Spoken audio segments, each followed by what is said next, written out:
On Chapter 9.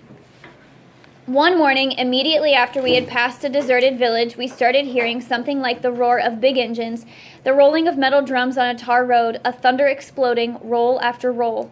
All of these sounds reached our ears simultaneously. We hurriedly deviated from the path, running into the bushes and lying on the ground. We searched one another's faces for an explanation of this strange sound. Even Kenai, who sometimes had answers, couldn't tell us what we were hearing. We all looked at him as his face contorted with confusion. "We have to find out what it is, or we can't continue on to Yele," Kenai whispered, and then began to crawl toward the sound. We followed him, quietly dragging our bodies on rotten leaves. As we got closer, the sound intensified, and a heavy breeze shook the trees above us. We could clearly see the blue sky, but nothing else. Kenai hesitantly sat on his heels and surveyed the area. "It's just water, lots of it, and sand, lots of it." Kenai was still looking. "What is making that noise, then?" ALWG asked. "All I am looking at is water and sand," Kenai replied, and then waved us to come closer and take a look. We sat on our heels for a while, looking in different directions, trying to locate what was making the sound. Without saying anything to us, Kenai crawled out of the bushes and started walking on the sand toward the water. It was the Atlantic Ocean. The sounds we had heard were those of the waves hitting the shore. I had seen parts of the ocean, but had never stood at the shore of one this vast. It spread out beyond the vision of my eyes. The sky was at its bluest, and it seemed to curve down and join with the ocean in the distance. My eyes widened, a smile forming on my face. Even in the middle of the madness, there remained that true and natural beauty, and it took my mind away from my current situation as I marveled at this sight. We walked closer and sat at the edge of the sand and stared into the ocean, admiring the display of the waves in succession. They came in three folds. The first was small but powerful enough to break a person's leg. The second was high and more powerful than the first, and the third was a spectacle. It rolled and rose higher than the shoreline as it moved forward. We ran away from where we sat. The wave hit the shore so hard that it sent sand particles flying high up in the sky. When we went back to look, the waves had thrown out unwanted flotsam from the ocean, including some big crabs that I guess weren't strong enough to cling to the ocean floor, but they were still alive. It was a calm walk along the sand, since we didn't expect trouble in this part of the country. We chased and wrestled each other in the sand, played somersault and running games. We even bundled up ALWG's old shirt and tied a rope around it to make a soccer ball. We then played a game, and each time one of us scored a goal, he would celebrate with a suku stance. We shouted, laughed, and sang our secondary school songs. We started walking on the sandy beach early in the morning and saw the sunrise. At midday, we saw a cluster of huts ahead and raced each other toward them. When we arrived there, we suddenly became worried. There was no one in the village. Mortars lay in the sand, rice spilling out of them, jerry cans leaked water, and fires were left unattended under cooking huts. Our first guess was that the rebels might have been there. Before we could think of anything else, fishermen sprang from behind the huts with machetes, fishing spears, and nets in their hands. We were so shocked by this sudden uproar that none of us was able to run. Instead, we shouted, "Please, we are harmless and just passing by," in every possible one of the 18 local languages that each of us knew. The fishermen jabbed us with the flat edges of their weapons until we fell on the ground. They sat on top of us, tied our hands, and took us to their chief. The villagers had heard a rumor that some young people believed to be rebels were heading their way. Upon hearing this, they had armed themselves and hid, waiting to defend their homes and protect their families. This should not have been a big shock to us, but we didn't expect to happen here, since we thought we were now far from harm. They asked us several questions along the lines of where we were from, where were we going, and why did we choose that direction. ALWG, the tallest among us and sometimes mistaken for the oldest, tried to explain to the chief that we were just passing by.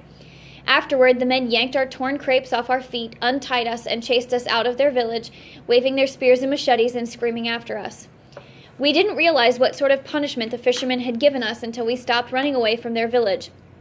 The sun was in the middle of the sky, it was over 120 degrees, and we were barefoot. The humidity by the sea was less than inland, but since there were no trees to provide shade, the sun penetrated right into the sand, making it hot and loose. Walking barefoot on the sand was like walking on a hot tar road. The only escape from this pain was to keep walking and hope for something miraculous. We couldn't walk in the water or the wet sand near its edge. It was very deep between where we walked and where the water met the land, and the waves were dangerous. After I had cried for several hours, my feet became numb. I continued walking, but couldn't feel the soles of my feet. We walked on the hot, burning sand until sunset. I have never longed for a day to conclude as I did that day. I thought the arrival of sunset would heal my pain, but as the heat died down, the anesthesia also wore away.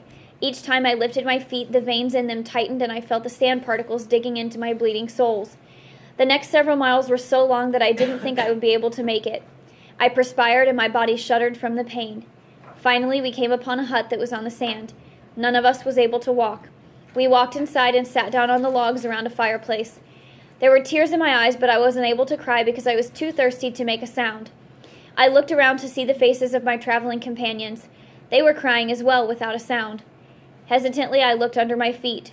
Peeled flesh hung down and congealed blocks of blood and particles of sand clung to each hanging bit of skin.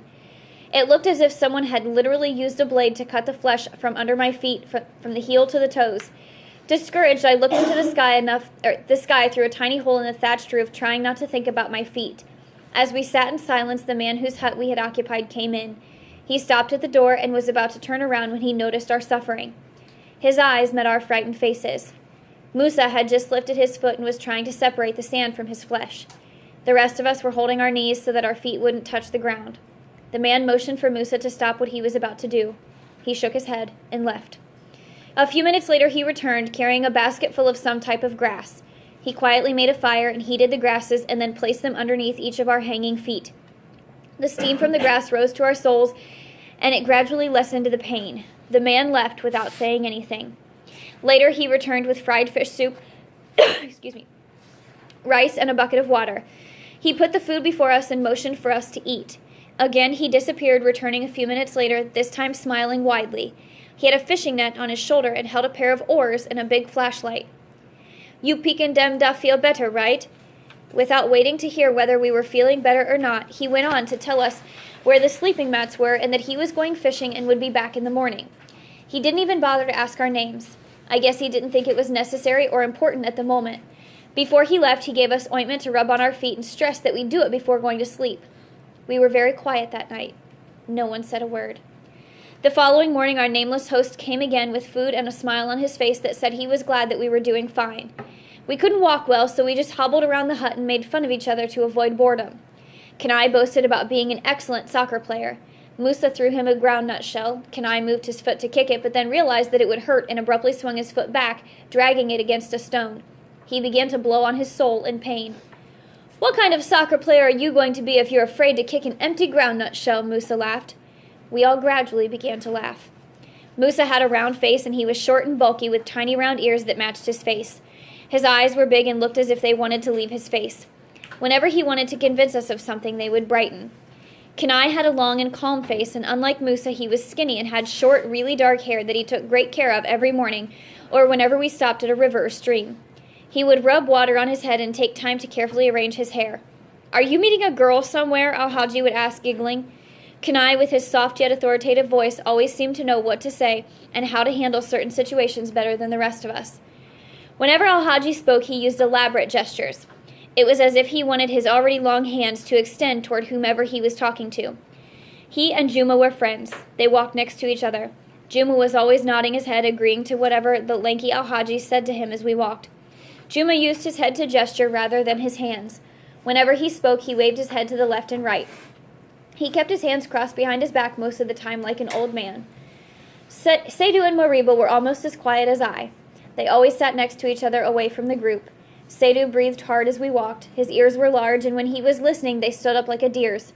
Moriba always told him that he must have extra hearing ability. Moriba mostly played with his hands, examining the lines of his palm and rubbing his fingers as he whispered to himself. I barely spoke. I knew Alhaji, Kenai, and Musa from my former secondary school. We never talked much about our past, especially our families. The few conversations we had that weren't related to our journey were mostly about soccer and school before we resumed our silence. The pains we felt from our feet subsided on the fourth night. We went for a walk around the hut, and during our stroll I found out that the hut was only about a half a mile from the main village. At night we could see smoke rising from the tiny village's cooking huts. We stayed in the hut for a week. Our host brought us water and food every morning and night. He had the whitest teeth that I had ever seen, and he was shirtless all the time. Sometimes when he came to check on us in the morning, he had a chewing sap in his mouth. I asked him one morning for his name. He laughed softly. It is not necessary. This way we will all be safe. The following night, our host decided to take us to a part of the Atlantic Ocean that was nearby. As we walked, he engaged us in conversation. We learned that he was Sherbo, one of the many tribes in Sierra Leone. When he heard the stories of how we had walked from Matrujong, he couldn't believe us. He said that he had heard about the war, but still had difficulty believing that people could do the things that he had heard they did. Our host had been born in the main village and never left. Traders came to his village with clothing items, rice, and other cooking ingredients to exchange for salt and fish, so he didn't need to go anywhere. If I had to guess, I would say he was in his early 20s. He said he was going to get married the next month and was looking forward to it. I asked why his hut was removed from the village. He explained that it was his fishing hut where he kept his nets and other fishing items and where he dried fish during the rainy season. When we got to the ocean, we walked to an inlet where the sea wasn't rough. We sat on the banks. Put your foot in the water, make the salt water soak 'em. He also said that salt water was good for healing the pain and preventing tetanus. Our host sat aside looking at us, and each time I looked at him, he was smiling, and his white teeth stood out against his dark face. The dry breeze from inland was coupled with the cool ocean air was perfectly soothing. I wanted to know his name so badly, but I restrained myself. You boys must come here every night to put your feet in the ocean. This way you will be healed in less than a week, he said. He looked in the sky where the stars were beginning to be covered by fast-moving clouds. I have to go take care of my canoe. It will rain soon, so you must go back to the hut. He started running in the sand toward the main village. I wish I could be that man. He is just so happy and content with his life, ALWG said. He is a very nice man, too. I really want to know his name, Kenai said softly. Yes, yes. We all agreed with Kenai and went wandering into our own thoughts, which were interrupted by a sudden burst of rain. We hadn't listened to our host and left when he'd told us to. We hastened to the hut. There we sat around the fire to dry ourselves and eat dried fish. We had been without our host for 2 weeks, and we were feeling better when very early one morning an older woman came to the hut. She woke us and told us to leave immediately. She said she was the mother of our host and that people in the village had found out about us and were on their way to capture us. From the way she spoke, I could tell that she had known about us all along. She brought with her dried fish and fresh water for us to take on our journey. We didn't have enough time to thank her and tell her thank her son for his hospitality. But from what she said, it was clear that she knew we were thankful and she cared about our safety more than anything else. My children, you must hurry now, and my blessings are with you. Her voice was trembling with sadness, and she wiped her disconsolate face as she disappeared behind the hut and headed back to the main village. We were not fast enough to escape the men who came for us. 12 of them ran after the 7 of us, wrestling us to the sand. They tied our hands. In truth, realizing that I would eventually be caught, I had stopped running and offered my hands to be tied. The man chasing me was a little taken aback. He approached me with caution and motioned another man walking behind me with a stick and machete to pay attention. As the man tied my hands, we exchanged a glance that lasted a few seconds. I opened my eyes wide, trying to tell him that I was just a 12-year-old boy. But something in his eyes told me that he didn't care for my safety, but only for his and his village's. The men walked to their village and made us sit outside in the sand in front of their chief. I had been through this before and wondered if it was a new experience for my present traveling companions. They were all heaving as they tried to hold back their cries. I began to worry because last time I had found someone in the village who had gone to school with us and saved us. This time we were a long way away from Matrujong. A long way gone. Most of the men were shirtless, but the chief was elegantly dressed. He wore traditional cotton clothes with intricate designs on the collar made of yellow and brown thread zigzagged vertically across his chest. His brown leather sandals looked new, and he carried a staff with carvings of birds, canoes, all sorts of animals, and a lion's head on the handle. The chief examined us for a while, and when he caught my eye, I gave him a half smile, which he dismissed by spitting on the ground from the cola nut he chewed. His voice was hoarse. You children have become little devils, but you came to the wrong village. He used his staff to gesture instead of his hands. Well, this is the end of the road for devils like you. Out there in the ocean, even you rascals cannot survive. Undress then, he commanded to the men who had caught us. I was trembling with fear but unable to cry. ALWG, who stammered with terror, tried to say something, but the chief kicked the side of the stool that he sat on and proclaimed, I do not want to hear any word from a devil. Our nameless host and his mother stood in the crowd. His mother squeezed his hand each time the chief called us devils or screamed at us. As I was being undressed, the rap cassettes fell out of my pockets, and the man who undressed me picked them up and handed them to the chief. The chief looked closely at the faces of the covers of the cassette cases.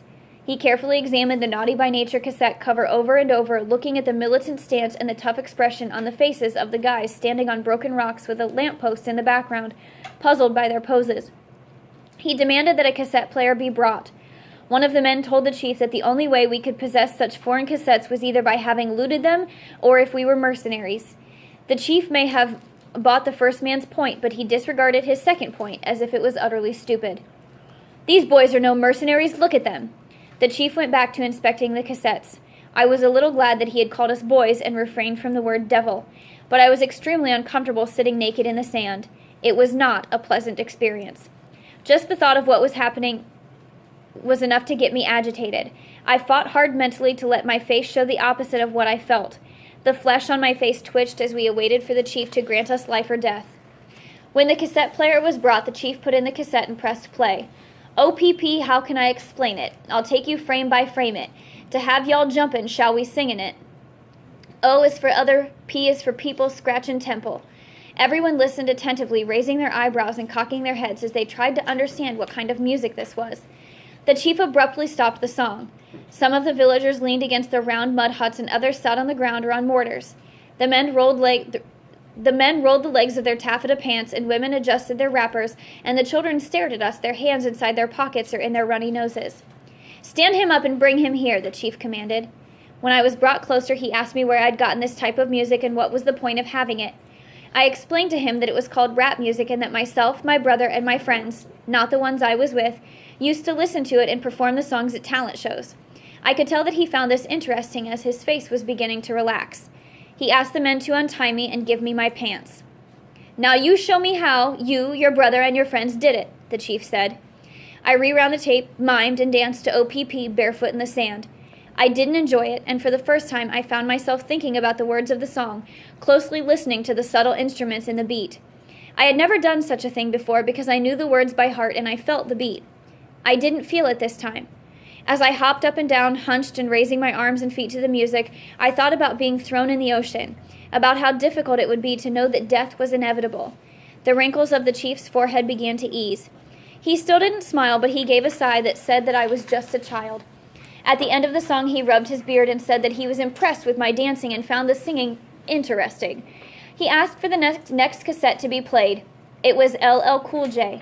I mimed the song, "I Need Love." When I'm alone in my room, sometimes I stare at the wall, and in the back of my mind, I hear my conscience call.